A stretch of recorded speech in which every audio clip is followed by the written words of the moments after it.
you'd probably be a candidate for Menteri Besar in Perak. No. I'll tell you one thing. Not to that extent. Yes, I mean, there were offers to sort of either contest in either a state or a parliament seat and all those things. To me, very simple. Unless a clear-cut affirmative policy for the Indian community is in place, I'm not interested. But you're not a party of you're not a member of the party. I mean, I can always, become a party member tomorrow.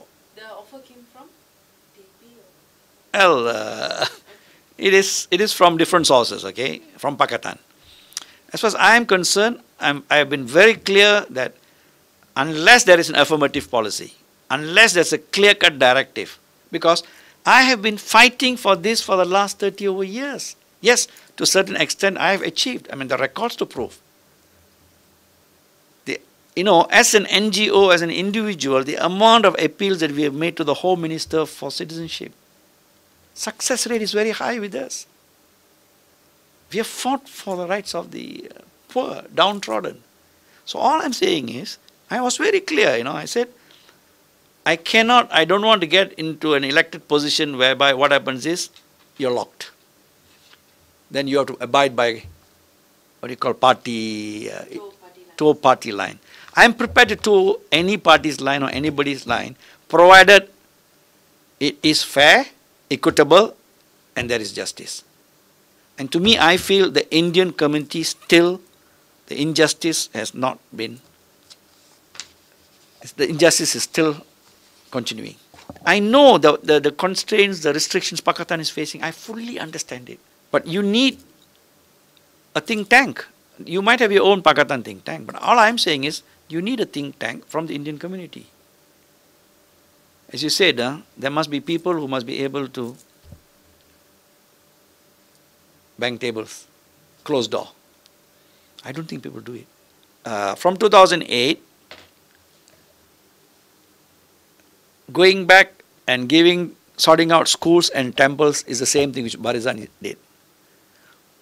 What more have you done? That's my question. Okay, they have done this. What about employment, for example, within the state system?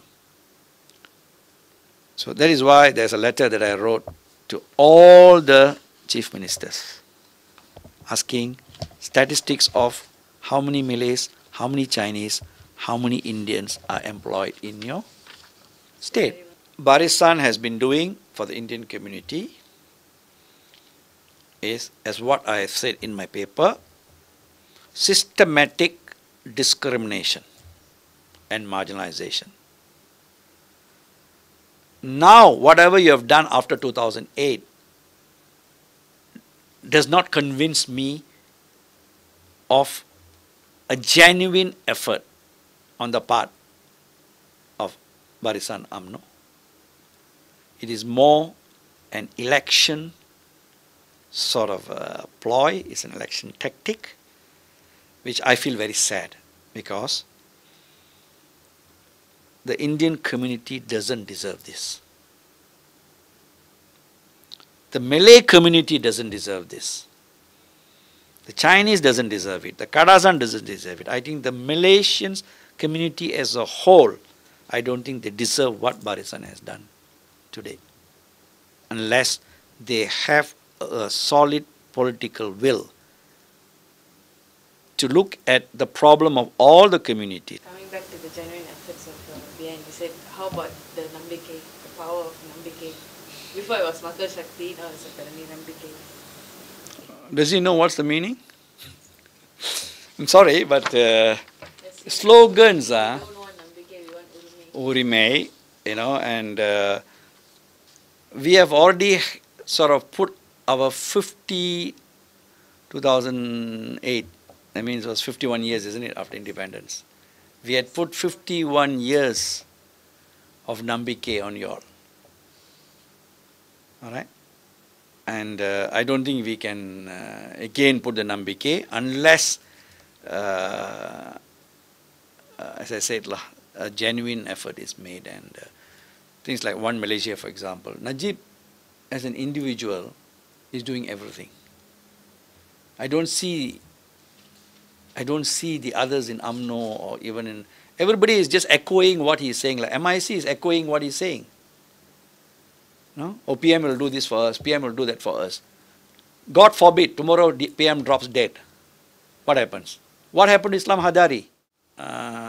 Although came from a business background and businesses have got up and down. So my father's business completely got wiped out in 1963 during the Indonesian confrontation. Because my father was a cook and supply contractor. So we had prestigious institutions like Malay College, Sekolah Kangsa, Sekolah Tunggul Rahman, Sekolah Izzuddin Shah, Teachers Training, UPSI now, which is Teachers Training College, Police Field Force, which now they call Field Force. It was a different name before.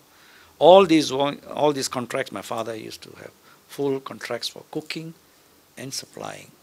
It's a huge business, you know.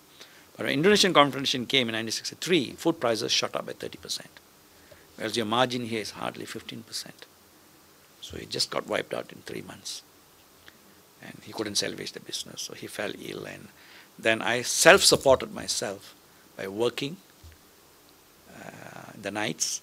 I used to work as a jaga kereta, I washed cars, I worked outside pubs and bars and all those things, because I had to pay 5 ringgit school fees every month. I had to support myself. And when I went to the school, which I felt very shy because my father was one of the large contributors to Anderson School whenever it came to sports, supportive. Some more of that I took courage and I went and said, look, I don't have a place to stay, because the whole family packed off and went back to India. And when I requested whether I could join the hostel, at least give me a room to stay, and they said, no, this hostel is only for Malays. This was way back in 1966.